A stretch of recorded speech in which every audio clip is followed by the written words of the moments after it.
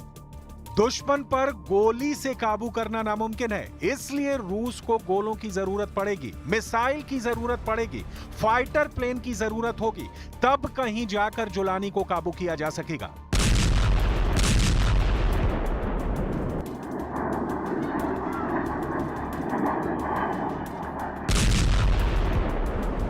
लेकिन पुतिन के साथ दिक्कत यह है कि उनके पास हथियारों की कमी पड़ गई है। पुतिन के सभी हथियार इस वक्त यूक्रेन फ्रंट पर बिजी हैं और सीरिया में एचटीएस हर गुजरते दिन के साथ बशर अल असद की सरकार पर भारी साबित होता जा रहा है।